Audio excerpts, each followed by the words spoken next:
Listo. Buenos días, amigas y amigas de la Visión Radio. Es un placer de nuevo estar con ustedes. Hoy es 2 de agosto del 2024. ¿Cómo estás, Luis? Oye, muy bien, vale. Encantado de estar de nuevo en Séptimo Laberinto. Ese es un programa que a mí me fascina y me perdonas que sea tan parcial en mis cosas, pero eso es algo que para mí es fascinante. Bueno, muchas gracias, Luis. Les habla Eduardo Porcarelli y los saludamos en el día de hoy. Les recordamos que nuestro número de teléfono es el 678-477-3036. Se pueden comunicar con nosotros a través de todas las redes sociales.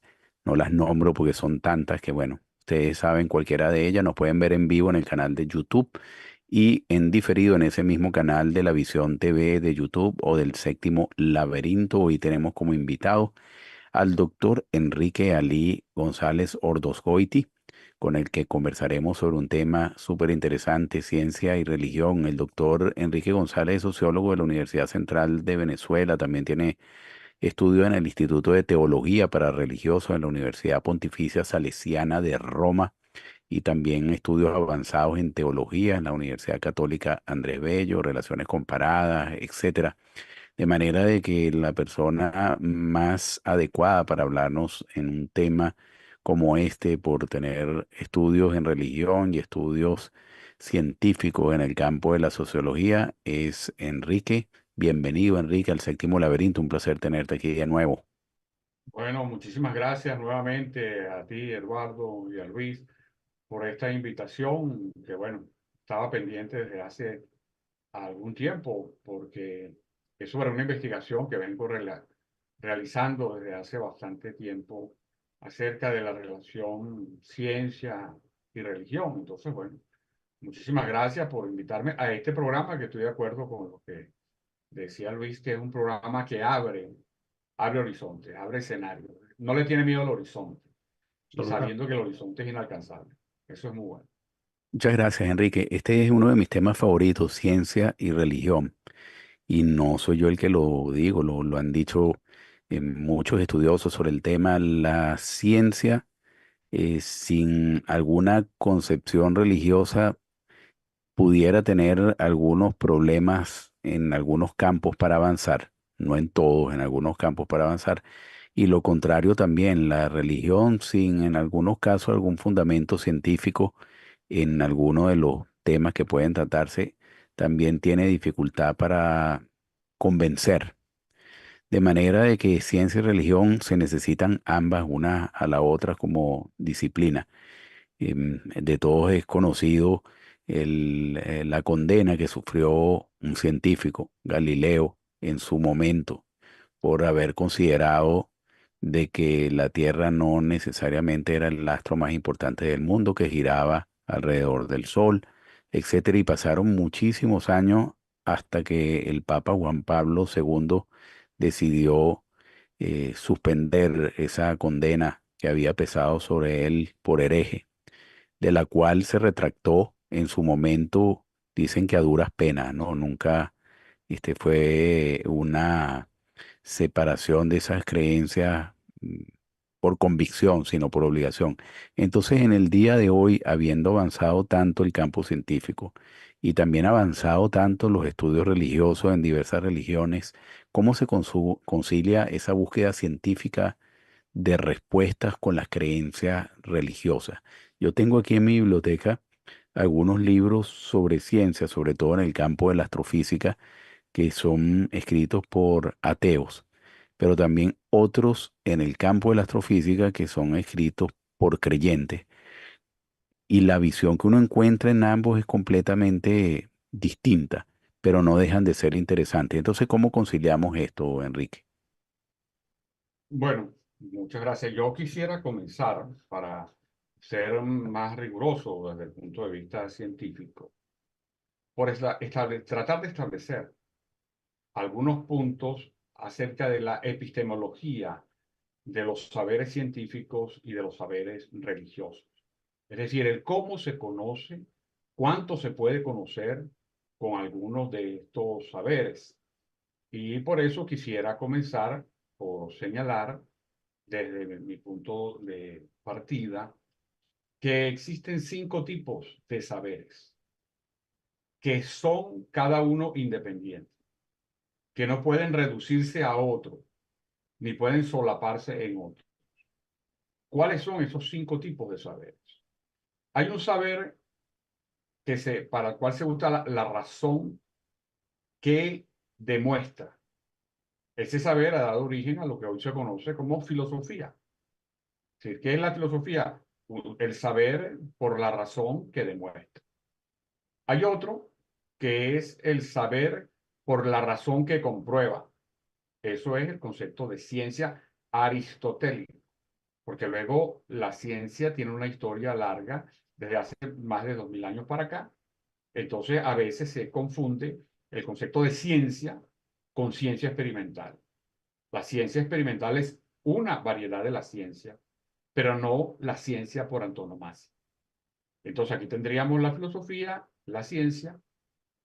Tendríamos el saber que conoce a través de lo sensible y es capaz de conocer la belleza. Aquí tendríamos la disciplina del arte, de lo que se conoce como arte, el saber del arte, que es saber la belleza a través de la sensación y de todo lo que significa lo sensible. Tenemos el saber a través de la fe, que la fe, como todos sabemos, es exactamente la aceptación de lo que no se ve, es la fe. Que por cierto, simplemente antes de pasar al quinto saber, que queda pendiente, pero para que veamos lo importante de la definición de la fe, que es el saber que no se ve, es que sin fe no existiría la sociedad. ¿Por qué? Porque entre otras cosas, y vamos a señalar una parte de la sociedad muy material, digamos, y que la gente tiende a sentir que es muy material, como es la economía. Resulta que todo aquel que tiene alguna visión de la economía sabe que la economía funciona si hay confianza. Eso cuando se dice hay confianza en los mercados o no hay confianza, ya sabemos lo que eso significa. ¿Y qué es confianza? Son 2 palabras. Conjunto, fe. La confianza es una fe conjunta. Entonces, sin fe conjunta no hay ni economía. No existe la sociedad. Cuando decimos que la religión es el conocimiento por la fe, es porque es la especialización, el ámbito del saber que se ha especializado a saber a través de la fe. Y el quinto saber es el saber a través de la experiencia, que es lo que se llama el saber de la praxis. O a veces es conocido como, en algunas construcciones teóricas, como el sentido común. Entonces tenemos 5 tipos de saberes. Los 5 son antropológicos, es decir, que están presentes en todo ser humano. Pretender solapar uno en el otro es anular una parte de la experiencia humana. Entonces, parto de eso, que hay un saber por la fe, que es el religioso, hay un saber a través de la razón, que en este caso es la ciencia, porque es la razón que comprueba, pero no hay que olvidar también que existe la razón que demuestra, como es la filosofía. Partiendo de esta base mínima, y después vamos a ir complejizando, nosotros podemos afirmar que históricamente, en lo que significa estos 2600 años, 2400 años de lo que llamamos la civilización de Occidente, ha habido épocas en donde hay un saber dominante que se convierte en el criterio de verdad. Un saber dominante que entonces desplaza a los otros. Y entonces cualquier criterio de verdad tendrá que venir dado por ese tipo de saber dominante. En la Edad Antigua se asumió que el saber dominante era la filosofía. Por cierto, una filosofía llamada filosofía de la naturaleza, que terminaba siendo también, hoy en día, visto 2000 años después, era también una filosofía atea. Y esto es importante a tomarlo en cuenta para futuras discusiones sobre el tema de la relación religión-ciencia. Entonces, durante el tiempo que duró la filosofía como modo dominante de pensar, era como el saber oficial, que las cosas podían ser válidas o no, dependiendo si encontraban respuestas en algún tipo de filosofía. Entonces eso fue durante toda la Edad Antigua. Luego, en la llamada Edad Media, que fueron alrededor de 1000 años, que por cierto, hay una especie de propaganda absolutamente ideológica que nos dice que la Edad Media era una edad oscura, era una edad donde no había pensamiento, etcétera. Lo que pasa es que eso no se confronta con la realidad, porque fue en la Edad Media, que duró más o menos del 500 después de Cristo al 1500, en donde se crearon las principales universidades del mundo. Primero se creó la universidad. El concepto de universidad surge en la Edad Media y surge dentro de la iglesia, porque la academia inicialmente la va a conformar como criterio organizativo para el conocimiento Platón. Luego Aristóteles, ya ha ido de la academia porque no pudo ser el sucesor de Platón, creó su propia expresión llamada el liceo. Eso era un organismo para la reproducción del conocimiento. El concepto de universidad lo va a desarrollar la Iglesia y va a crear, entre otras, la Universidad de la Sorbona, por ejemplo, la Universidad de Salamanca, que ya algunas tienen cercano a los 1000 años, han sido creadas dentro de la Edad Media y por la Iglesia. Esos son datos históricos. Por eso, cuando se nos vende la idea de que la Edad Media era todo oscura, etcétera, eso no tiene ningún asidero con lo histórico, ni siquiera desde el punto de vista económico, porque entre otras cosas, los molinos, que eran los molinos para moler el grano y para industrializar, surgió en muchos casos por experiencias de los conventos, que se habían refugiado de la barbarie que había. Señalo esto para decir que durante ese tiempo el pensamiento dominante en la Edad Media fue el pensamiento cristiano. Y como todo pensamiento dominante que termina siendo el criterio de verdad, se fueron dando elementos, pero un momento, se fueron dando elementos que apuntan, ya va, es que se me está yendo la batería aquí y no comprendo. Ok, ¿me siguen? ¿Sigo? Sí, sí, Sí, sí. sí, sí. Ok, sí, porque me dijo que no tenía batería y no comprendía. Ajá. Sí, es que sigo aquí teniendo un problema por la batería, pero disculpen ese elemento técnico. Bueno, mientras volvemos Ajá. contigo, Eh, Enrique, eh, exacto.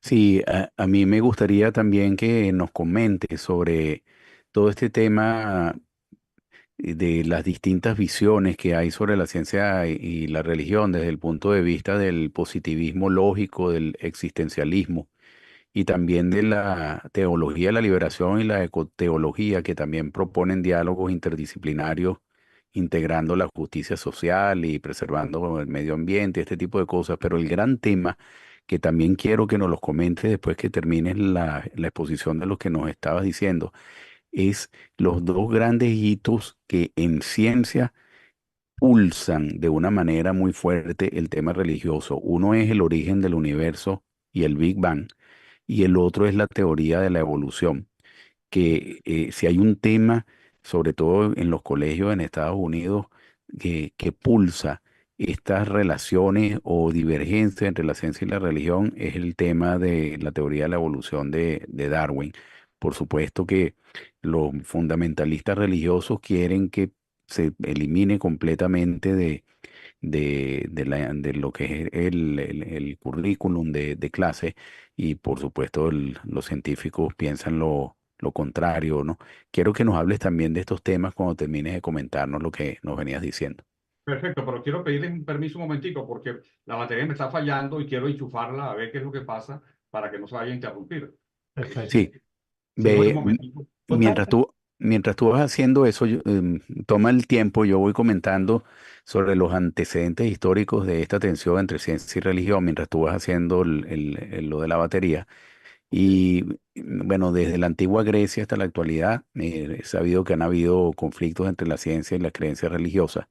Por ejemplo, ese enfrentamiento que hubo entre Galileo Galilei, que lo comenzamos al principio de la intervención tuya y conflicto entre Galileo y la Iglesia Católica en el siglo XVII, que marcó un hito importante en este tema, y el del siglo XIX y siglo XX con la teoría de la evolución de Charles Darwin. Y les comentaba de estas corrientes filosóficas y el tema de la evolución. Por un lado, lo que nos indica el positivismo lógico, en la cual algunos filósofos han postulado una separación tajante entre la ciencia y la religión, considerando esta última como un discurso sin significado verificable, el existencialismo, que explora la tensión emocional al confrontar los hallazgos científicos con creencias religiosas arraigadas, y la teología de la liberación y ecoteología, que proponen diálogos interdisciplinarios integrando justicia social. Pero te escuchamos, Enrique. No, ya está. Sí, hay varias cosas. De todas maneras, digamos, yo tengo un esquema, pero vamos respondiendo, no hay problema. Es decir, ahí hay varias cosas. La primera, o sea, una de las últimas cosas que has dicho, la relación entre creación y evolución, por ejemplo. Sí, por Aquí hay favor. que, aquí hay que separar. Y yo creo que aquí sí, y yo tengo que hablar en el nombre, yo soy teólogo cristiano católico. Desde ese punto de vista, nosotros no tenemos ningún problema entre creación y evolución. Eso lo resolvió Teilhard de Chardin a principios del siglo XX y lo aceptó la Iglesia Católica. Es decir, la creación evoluciona y no hay ningún problema. Es Claro. decir, no tenemos en ese caso nada porque no tenemos nada que ver con los fundamentalistas. Incluso la pelea que se dio, muy famosa, que se dio en uno de los estados, en Estados Unidos, acerca del creacionismo y el evolucionismo, hay que entender que el creacionismo que estaba planteado ahí no se refería solo al hecho de la creación, no, se refería a la ideología que pensaban que la creación tenía 11.000 años. Y por supuesto, eso es absolutamente anticientífico. Y eso lo plantean algunas visiones fundamentalistas vinculadas al protestantismo. No tiene nada que ver con la Iglesia Católica. Porque, ¿qué sucede en los fundamentalismos? En los fundamentalismos es que no obedecen a las realidades históricas. Por ejemplo, vamos a hablar de tres religiones. El primer concepto, la primera religión, la religión católica. La religión católica estableció un calendario que se define entre antes de Cristo y después de Cristo. Tú sabes que fue, de acuerdo al calendario que manejamos, hace 2024 años, y que antes hubo millones y millones de años. Es decir, el corte para entender la historia es un corte histórico, o sea, cuando nació Cristo. En el caso de los musulmanes es igual. En el caso de los musulmanes, su calendario, ellos tienen que usar dos, el calendario musulmán y el calendario cristiano. Ellos dicen, bueno, lo que es antes de la égira, que fue en el 632, y lo que es después de la égira. Además, tienen que utilizar el cristiano. Pero estos son calendarios históricos.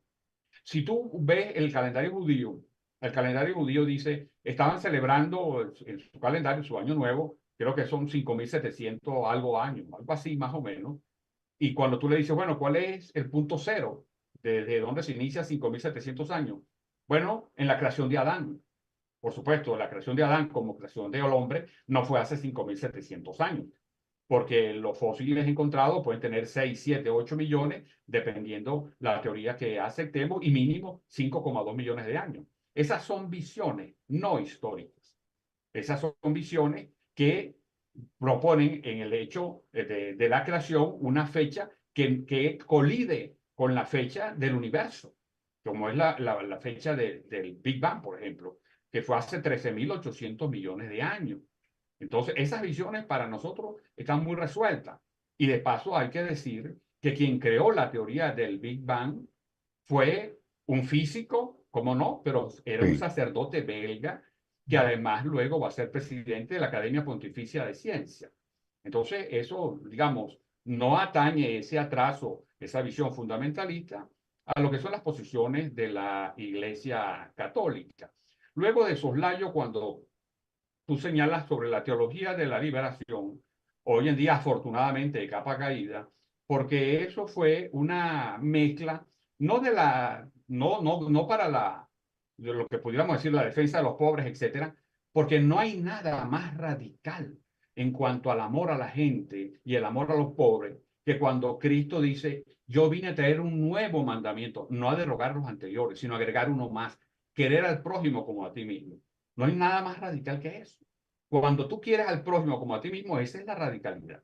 La teología de la liberación, surgida a finales de los 60, es una teología que se vinculó en el caso de América Latina, por ejemplo, con Gustavo Gutiérrez y con los hermanos Bob en Brasil, con una visión marxista tan atrasada que era una visión marxista estalinista de la Tercera Internacional. Algo que en mi caso, yo que estudiaba sociología, ya eso era Superado, una pues. ideología, una proposición absolutamente atrasada, porque ya se estaba hablando de la multidireccionalidad de la evolución humana o de la evolución de las sociedades, etcétera. Entonces, eso ha significado un atraso, pero no solamente un atraso, sino una complicidad, porque esa teología de la liberación fue cómplice con los sandinistas y mira a dónde llegó, a un autoritarismo. Esa teología de la liberación le lavó la cara a Fidel Castro a través de ese famoso libro de En Cuba, de Ernesto Cardenal, y de las conversaciones de Fray Beto con Fidel Castro, donde lo colocaban como un héroe. Y lo colocaban como un héroe cuando ya se sabía que Fidel Castro había mandado a fusilar a un gentío, y cuando la gente estaba emigrando de ahí porque se estaba muriendo de hambre. Incluso Fidel acuña ese concepto absolutamente peyorativo e inhumano e incitación al odio cuando decía que los cubanos que llegaban a Estados Unidos eran gusanos.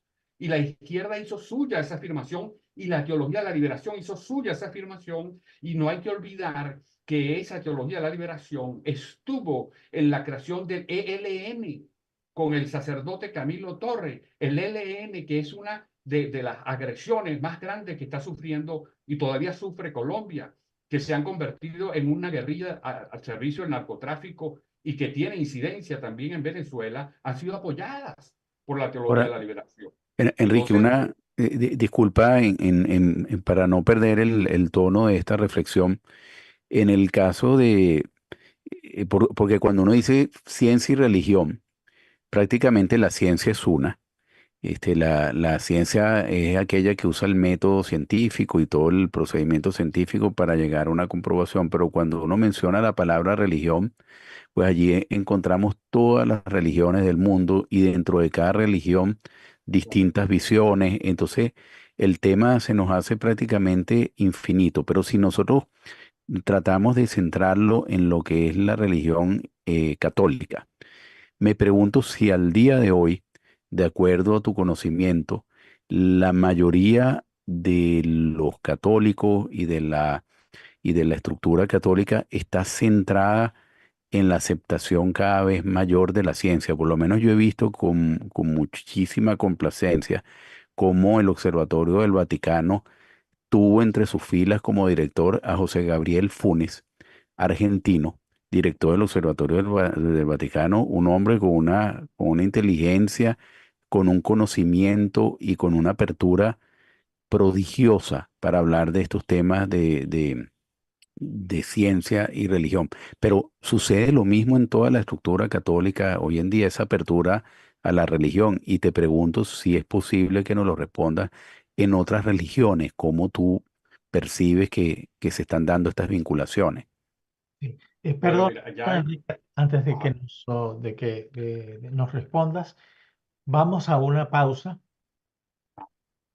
y ya regresamos. Pero una vez que respondas esa palabra, yo tengo una pregunta que realmente me llama la atención desde hace mucho tiempo y que tiene que ver con la búsqueda de la verdad espiritual. Es que la ciencia juega un papel en esa búsqueda. Vamos a una pausa y ya regresamos. Estamos conversando con el doctor Enrique Ali González Sordo Goiti. La Acerca de la Visión ciencia. Radio está aquí para acompañarte en todo momento. Desde el desayuno hasta el descanso nocturno. Disfruta de la mejor compañía y entretenimiento en La Visión Radio. En When Fam Law somos líderes dedicados a servir a la comunidad. Nuestros abogados trabajan diariamente para defender los intereses de nuestros clientes. Si has sido víctima de un accidente de auto, no deje que las aseguranzas dicten la compensación o el cuidado médico que necesita. Nuestra firma también se enfoca en casos de inmigración, negocios y cierres de casas. When Fam Law, la representación y atención que merece. Suscríbete a nuestro canal de YouTube de La Visión TV y únete a miles de personas que comparten tu pasión por la información, la cultura y el entretenimiento. Comparte tus opiniones, comentarios y sugerencias con otros usuarios. No deje su futuro en manos del azar. Confíe en Margaret Wong, la abogada de inmigración experta en Atlanta. Margaret Wong tiene un historial impecable de éxito en la resolución de casos de inmigración, incluso los más difíciles. Ella está comprometida a brindarle la mejor representación legal posible y luchará incansablemente por sus derechos. Llame a Margaret Wong hoy mismo y programe su consulta gratuita. La Visión, tu dosis diaria de información precisa, de lunes a viernes en nuestra nueva edición digital. Suscríbete en lavisionweb.com y empieza tu día informado. Tu dosis diaria de información te espera en Despertar Informativo. No te pierdas ni un solo detalle de lo que acontece en el mundo, desde las últimas noticias hasta los análisis más profundos. Sintoniza lavisionradio.net de lunes a viernes desde las 6 a.m. y comienza tu día informado.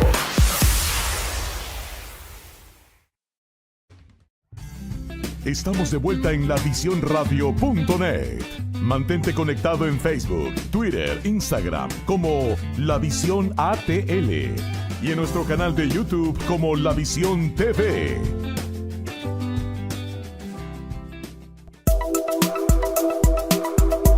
Somos Luis Velázquez y Eduardo Porcarelli. Los invitamos a que nos acompañen todos los viernes a las 9 de la mañana en El Séptimo Laberinto, un viaje por los confines de nuestro mundo interior y exterior.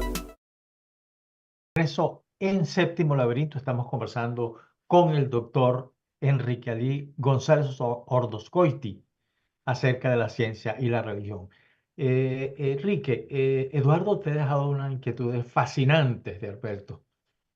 Fascinantes. Y yo te dejé también una pregunta que desde hace tiempo la vengo buscando respuesta. Y bueno, Enrique nos va a dar esa respuesta. Ajá. Bueno, fíjate, en tal caso uno va a intentar hacer algo, pero yo creo que ahí hay que discutir algunas cosas previas, porque hay que ser humilde en relación al conocimiento y ser humilde como una expresión de la ciencia. Yo, por ejemplo, que he sido formado en ciencias sociales, una de las cosas que más valoro y respeto es la humildad. Y la humildad nos lleva a decir que no podemos afirmar cosas acerca de las cuales no tenemos certeza. Y en tal caso, si las señalamos, es más bien en forma de preguntas. Porque, por ejemplo, si nosotros nos hacemos la siguiente pregunta: ¿cuánto puede conocer hoy la ciencia física de la realidad? Como una pregunta de apertura. Vamos a utilizar algunas cifras que da esa misma ciencia. Esa misma ciencia, y por eso es valiosísima, nos dice que el 68% de lo real es energía oscura. Sí. El 27% es materia oscura y solo el 5% es materia y energía de acuerdo al modelo estándar. Si nosotros sustituimos la palabra oscura por invisible, que es real y que son sinónimos, nosotros tendríamos que todas las ciencias físicas hoy deberían decir, bueno, el 95% de la realidad es invisible.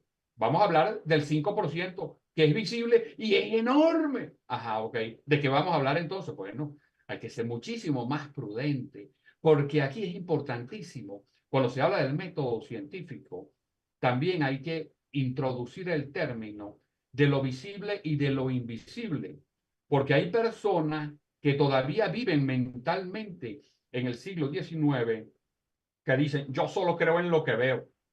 Bueno, entonces ya tienes el 95% de la realidad fuera de tu capacidad de análisis. Pues eso no lo ves. No lo ves. En lo absoluto lo puedes ver. Entonces resulta que la ciencia física, y sobre todo la ciencia física teórica, está diciendo, señor, el 95% es invisible. Para que la gente no se asuste y no cunda la alarma, vamos a decir que es oscuro, pero el 95% no tenemos ni idea. Ajá. Pero sin embargo, se van formulando ideas. Resulta que cuando tú, por ejemplo, haces una historia, una breve historia de la relación teología y ciencia, una de las cosas que decía la ciencia trabaja lo visible, lo de la teología es invisible. Hoy en día tú puedes decirle, bueno, tanto nosotros como la teología trabajamos lo invisible, es decir, somos colegas porque estamos trabajando lo invisible. Pero además también hay otra cosa que tiene que ver con el método. ¿Qué nos habían dicho a nosotros, especialmente sobre las ciencias experimentales? Que eran ciencias inductivas y que poco a poco ibas conociendo la realidad y después formulabas teoría. Eso era antes de que Karl Popper mostrara su obra y dijera, no, no, no, eso no funciona así. Lo que funciona es que primero tú deduces y creas y planteas un modelo y después vas buscando en la realidad inductivamente cómo justificas o no ese modelo. Lo mismo que hace la teología. La teología es deductiva y la ciencia también es deductiva, que se vuelve inductiva a partir de algunos elementos que te van concatenando. Por lo tanto, como método no hay diferencias sustanciales. No lo hay. Eso no es una radicalidad de diferencia. Entonces, aunque cada uno tenga su especificidad, porque ¿cuál es la especificidad? La especificidad es que la ciencia tiene que comprobar las cosas y por eso debe ir mucho más lento, muchísimo más lento, que es lo que a veces hacen sus propagandistas. Pero aquí también nosotros tenemos que hacernos la siguiente pregunta. Cuando alguien habla de ciencia, ¿qué es desde el punto de vista de sujeto del pensamiento? ¿Es un experto, es decir, un especialista? ¿Es un diletante o es un intelectual? Porque hoy en día lo que hay que hacer es recuperar el concepto de intelectual. Porque un especialista, todos nosotros somos especialistas en alguna cosa. Digamos, uno puede decir, yo soy sociólogo y teólogo, etcétera, pero no soy ni físico, ni matemático, ni químico. Es decir, hay una cantidad de cosas que no comprendo, o sea, que no son mi profesión. Es decir, somos especialistas. Ustedes son especialistas en varias cosas, especialistas en psicología, en relaciones internacionales, además periodistas, pero sabemos también que no somos especialistas en todo, sino especialistas en algunas cosas. Ahora, ¿qué pasa? Cuando algunas personas que somos especialistas en algo, pero nos interesa y nos motiva la aventura del conocimiento humano, nosotros queremos opinar sobre otras cosas, así no seamos especialistas, lo cual es válido. Ahora ahí hay dos formas, desde la historia del pensamiento, para opinar. Puede opinar un diletante, que es aquella persona que puede ser un especialista en algo, no tiene suficiente cultura general en otras cosas y sin embargo opina. Y por supuesto, opina de manera irresponsable porque no es sustancial, porque su cultura general es mínima. ¿Qué es un intelectual? Un intelectual es un especialista en algunas cosas, pero como desea opinar sobre los demás, trata de aumentar su cultura general sobre los otros tópicos sobre los cuales quiere hablar. Entonces hay que preguntarse, ¿cuál es la cultura general necesaria que debe tener hoy en día un especialista para poder hablar de tópicos más generales, más allá de su profesión, que es válido que lo haga? Entonces tiene que haber un esfuerzo por formación y aumento de la cultura general. Yo pienso que esa cultura general, hoy en día, cuando uno se pregunta, bueno, ¿y cuánta cultura general debemos tener? Yo creo que nosotros debemos tener una cultura general que al menos tenga una visión de 11 dígitos. Una visión general de 11 dígitos de la realidad. Ajá, ¿qué son esos 11 dígitos? Bueno, si ustedes escriben ahí, resulta que hace 13.800 millones de años, más o menos, que se dio el Big Bang. Ahí tienes 11 dígitos. Y si bajas un poco más, y tienes los 9.000 millones de años, creo que así se formó la Tierra, ahí tienes 10 dígitos. Y si sigues bajando, para hablar de grandes épocas, resulta que las civilizaciones surgen a mediados del Neolítico, hace 6.000 años, hace 4.000 años antes de Cristo, cuando surge Sumeria. 4.000 años, 6.000 años, digamos, son apenas 4 dígitos. Y si nosotros seguimos bajando, después vamos a encontrar, por ejemplo, la historia de Venezuela, 500 años son 3 dígitos. Y si nosotros vamos haciendo una escala, por ejemplo, el origen de la vida, si se dio hace 500 millones de años, para el caso de la Tierra, bueno, estamos hablando de 6 dígitos, de 9 dígitos, 500 millones de años. Ajá. Entonces, ¿cuánto sabemos nosotros? Porque hay que tener una visión más o menos concatenada de cada uno, por lo menos de los principales acontecimientos en cada uno de esos dígitos, para poder hacer afirmaciones. Porque si uno dice, bueno, ¿hacia dónde va el hombre? Una gran pregunta que uno se hace. Uno tiene que tener una idea más o menos gruesa de cuándo surgió el hombre, cuándo surgió la vida, cómo fue que nos volvimos en algo tan especializado como para ser humano, etc. Entonces, eso es lo que va a permitir hacer una discusión seria sobre los grandes temas que es necesario, que nadie se va a volver especialista en todo. Todos podemos ser más bien especialistas en algunas cosas, y por eso es que me gusta este tipo de programa, porque te abre horizontes, pero no llegamos al horizonte, porque al horizonte no se llega, hacia el horizonte se camina. Y por cierto, es un invento del hombre cuando empezó a caminar en 2 patas, porque cuando estábamos nuestros antepasados montados en la mata, no tenían una idea del horizonte. Y cuando el hombre se baja y empieza a caminar en 2 patas, es cuando se yergue y ve que más allá existen cosas y hacia allá avanza. El hombre inventó el horizonte, y por eso es nuestra gran preocupación y nuestro gran interés por comprender todo, o por tratar de comprenderlo. Entonces, en ese sentido, en la medida que aumentemos nuestra cultura general, nos vamos a ir dando cuenta de cosas que no están respondidas, que la ciencia real, que es bien humilde, tiene que diferenciarse de los propagandistas de la ciencia, que a veces son simplemente diletantes, aunque tengan a su disposición grandes cadenas televisivas. Pero eso no es, o lo importante, la verdad, no está en cuánta difusión tienen tus ideas, sino en que si tus ideas son verdaderas o no, porque la verdad no se trata de cuántos la conocen, sino de si está lógicamente construida.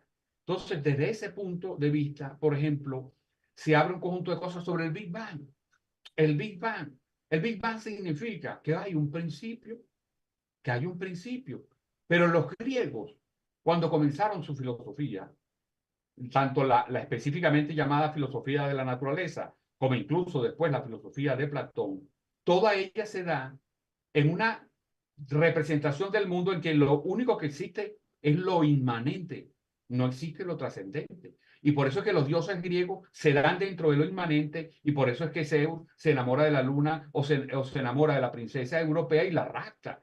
Eso solo es posible si estamos en el mismo ámbito, porque no se ha creado ni siquiera el concepto de trascendente, que va a ser mucho después con lo que se va a llamar el neoplatonismo en la filosofía helenística, que es distinta, que sería del siglo IV al siglo IV después de Cristo. Ahí se va a formar otras cosas, y ahí se va a crear, junto con la Edad Media, el concepto de trascendencia desde el punto de vista filosófico. Entonces, cuando nosotros tenemos una proposición que era esa de la naturaleza sin trascendencia, y de ahí se va a ir desarrollando una idea que va a llevar a que no hay principio, sino que todo ha existido siempre. Bueno, resulta que con la aceptación del Big Bang ya hay un principio. Entonces, si ya hay un principio, uno tiene que preguntarse qué había antes del Big Bang. Exacto. Ajá, ¿y cómo lo responde Steve Hawking? Que, por cierto, Steve Hawking era miembro de la Academia de Ciencias del Vaticano. Siendo ateo, era miembro, porque el Vaticano invita a ateos, invita a gente de lo que esté de las personas que más sepan en el mundo. Y entonces él decía, no, había la nada. Espérate un momento, porque tú como científico no estás manejando la filosofía, y en la filosofía te dicen, de la nada, nada sale. La nada es algo. No me puedes decir que todo sale de la nada. Bueno, entonces, eso sí es una galimatías prácticamente, o una mamadera de gallo, es decir, una echadera de broma, un chiste. No, tú tienes que decirme qué había antes.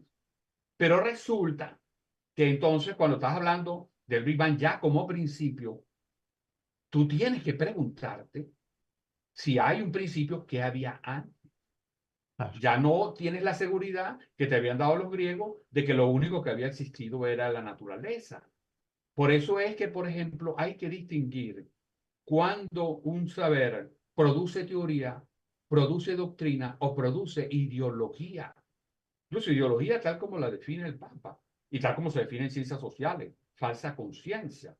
Porque si la ciencia, por ejemplo, puede producir teoría, pero también puede producir ideología. Fijémonos en esto. Hay un principio que se usa mucho. La energía ni se crea ni se destruye, solo se transforma. Ahora, ahí te colocan tres afirmaciones como si fueran tres premisas, dos premisas con una conclusión. No, yo, que soy cristiano católico, que soy creyente, yo puedo decir, la energía la crea Dios y por tanto no se destruye y solo se transforma. Y no entra contradicción con ello, con un principio ateo que me dice que la energía no la crea nadie. Porque ese principio ateo es un principio doctrinal, al igual que el principio creyente mío es un principio doctrinal, pero la doctrina no debe privar sobre la ciencia. Lo que es propiamente científico en este caso es que la energía que existe, puede existir por creación o puede existir desde siempre, pero existe, y sobre lo que existe tú creas ciencia. Y entonces dice, no se destruye nunca, sino se transforma, pero es perfecto. Pero eso implica, eso también, por ejemplo, se puede derivar a que no exista solamente la materia ciencias naturales, porque las materias llamadas ciencias naturales, física, química y biología, están a veces conceptuadas en una idea de naturaleza como lo inmanente sin la existencia de lo trascendente. Yo pudiera crear fácilmente en una universidad católica, digamos, una facultad que diga Facultad de Ciencias Naturales o de la Creación.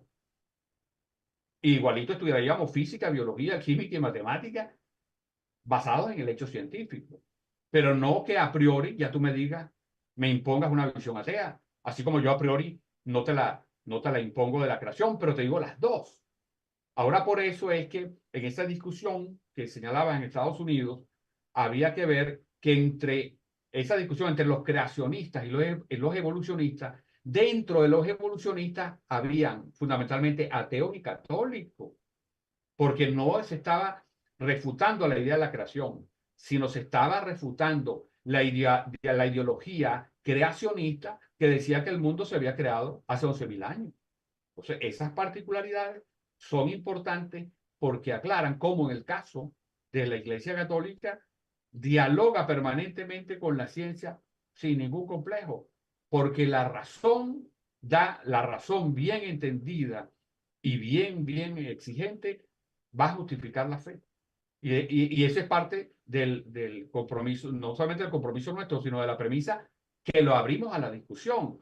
Es para eso que se crea, por ejemplo, yo estoy trabajando, digamos, en la maestría de teología fundamental, se crea la teología fundamental que es para discutir con el mundo. Y esas cosas en la maestría es lo que se discute. Y por eso lo que uno está tratando de crear ciencia y religión es una materia que en algún momento voy a proponer para dentro de la maestría. Y en la maestría la cursan católicos, no católicos, etcétera. Eso está abierto. Porque no le tenemos miedo a la discusión. Lastimosamente hay otras religiones o incluso hay cristianos como esos en Estados Unidos que provienen de cierto tronco protestante, especialmente el evangélico, porque hay otros protestantes históricos que no son así, y producen ese tipo de fundamentalismo. La mayoría de la teología judía también es abierta, menos los fundamentalismos. Pero en el caso del Islam, yo creo que hay una cerrazón absoluta. Sí. En cambio, podría haber, como me preguntaste sobre varias religiones, hay una apertura, creo que no habría problema para discutir estas cosas con la religión budista o con la religión exactamente. hinduista. Ahora, como te dejé la inquietud esa que siempre la he tenido en la cabeza, es el papel de lo científico en la búsqueda de la verdad espiritual. ¿Es posible?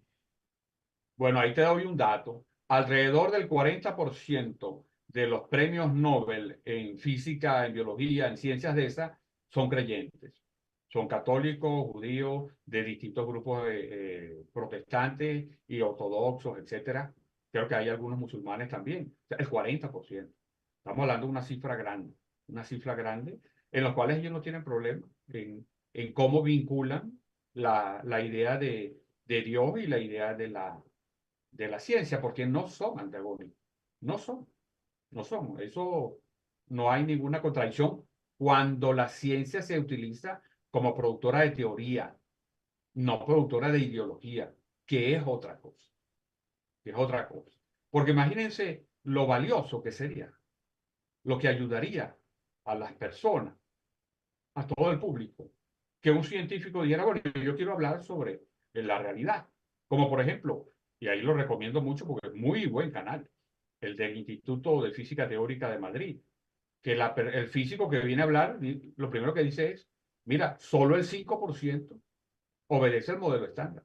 El 95% es entre energía oscura y materia oscura, que incluso deberían llegar a decir, es energía invisible y materia invisible. Pero ya te dice los parámetros y eso es correcto. Eso es científico. Entonces, quienes estamos escuchando eso, tenemos una idea real de cuánto es lo que conoce la ciencia. Y sin embargo, además que esa misma ciencia te dice que ese 5% es prácticamente infinito. Entonces, vamos viendo que nuestra capacidad de conocer lo real o de lo que conocemos como real es muy pequeña, es microscópica, incluso cuando lo vemos en las ciencias humanas. Se dice ya, los monos, dependiendo de la teoría, aunque todo se coincide en que el hombre es originario de África, todo sucede en África, puede haber de 6 millones a 8 millones, a 5 millones, como 5,2 millones, hasta 2 millones algo, que hay fósiles humanos. Pero sin embargo, el paleolítico, que dice la edad más antigua, es de 200.000 años para acá. Entonces uno pudiera preguntarse, bueno, ¿cómo que de hace 200.000 años para acá es que viene el paleolítico? ¿Y qué pasó entre los 200.000 años y los 5 millones antes, que ya habían seres humanos? Un científico serio te dice, no sabemos. Pueden haber sociedades, pero a lo mejor están sepultadas. Entonces uno indagaría un poco más. ¿Cómo se descubren esos restos fósiles? Algunos por casualidad, por ejemplo, un río se cambia de curso y aparecen unos fósiles adentro, o están construyendo una obra y cuando la explotan con dinamita aparecen unos fósiles. Pero son cosas muy al azar y muy pequeñitas. Para hablar de Venezuela, en Venezuela los trabajos arqueológicos no llegan a cubrir en territorio, no llegan, y para decir una cifra exagerada, 5 kilómetros, no llegan. Y Venezuela tiene 912.000 kilómetros cuadrados. ¿Ustedes se imaginan cuánto territorio en Venezuela no ha podido ser excavado? Y si lo multiplicamos en China y Estados Unidos, resulta que las excavaciones, que en definitiva tienen que hacer los especialistas, como los arqueólogos, han sido mínimas. Más bien han hecho unos esfuerzos enormes para teorizar y reconstruir la evolución, pero hay muchas cosas que no se saben, muchísimas. Cuando nosotros vemos que en la cúspide de los Andes, aquí en América, se encuentran restos marinos, significa que eso estaba sumergido antes. Ahora, pero si los Andes estaban, digamos, 5.000 metros más abajo del mar, o en otra parte de la Tierra había 5.000 metros hacia arriba, digamos, había una montaña a 5 kilómetros, algo así, porque la Tierra no se ha aumentado mucho, sino se cambia de acuerdo al sitio. ¿Qué cosas no había antes que no se han encontrado? O que pueden haber existido y no tenemos huellas. Porque entonces cuando lo vamos viendo así, por supuesto, con cautela, hay que decir, mira, no sabemos. Porque también hay gente que empieza a aventurarse con ideas absolutamente desproporcionadas, incluso fantasiosas. No, porque esos fueron los extraterrestres que se los llevaron, o ese tipo de cosas que ya no entran dentro de la ciencia, pues, sino que entran en la ciencia, en la ficción total incluso. Pero sí podemos dejar lo que se llama una duda razonable, de que lo que sabemos es tan poco que aún no puede haber conclusiones determinantes desde el punto de vista físico. Ahora, eso es el papel de la ciencia, ir con calma para tratar de comprobar. Pero ¿qué ha venido resultando?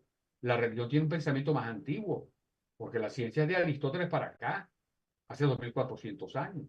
El pensamiento religioso puede rastrearse ya existente desde hace 90.000 años, por lo menos, por restos que se han encontrado en Palestina. Las religiones han pensado mucho eso. Incluso Cuando nosotros confrontamos la teoría del Big Bang, desde el punto de vista, por ejemplo, cristiano y judío, incluso musulmán, dice, bueno, te fías que sí había un principio. Sí había un principio, las cosas no habían existido desde siempre.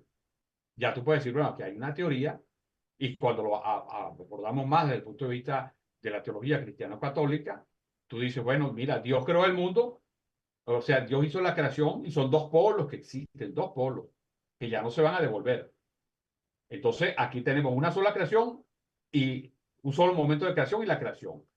Entonces, de pronto surge entre lo físico. Me recuerdo a Michio Kaku, que es un gran físico. Dice, bueno, pero tenemos que hablar de la teoría del multiuniverso, o sea, del multiverso. Ajá. ¿Y qué dice la teoría del multiverso? Bueno, que hay un Big Bang y después el mundo se repliega, vuelve a haber otro Big Bang, que hay muchos Big Bang. Entonces uno le puede decir, ah, exacto, esa es la teoría hinduista, porque es el hinduismo que te dice que solo existe Dios, se expande y luego a través de un pralaya se vuelve a encoger y se expande y se vuelve a encoger. Es decir, que las dos teorías máximas a las cuales ha llegado la física para explicar el cosmos, para explicar el universo, una es la visión teológica cristiana y otra pudiera ser la visión teológica hinduista, porque Y la fíjate, religión avanzó mucho más rápido.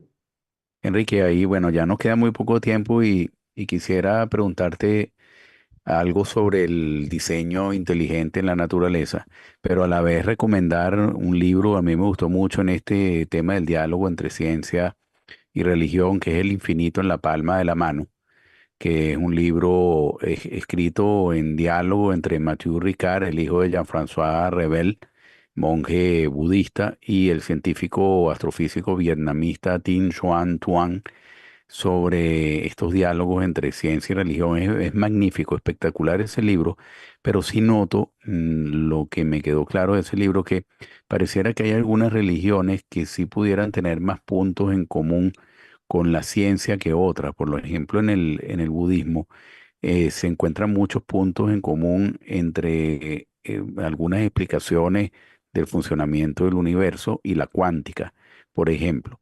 Pero bueno, dicho este comentario, quiero preguntarte en los 2 minutos que nos queda sobre tu opinión sobre un diseño inteligente en la naturaleza. Por supuesto que como creyentes creemos en un diseño inteligente en la naturaleza, pero ahí podríamos decir que hay evidencia científica que respalde la existencia de un creador en cuanto a ese diseño inteligente. ¿Es la evolución humana suficiente para explicar la diversidad de la vida o hay algo más?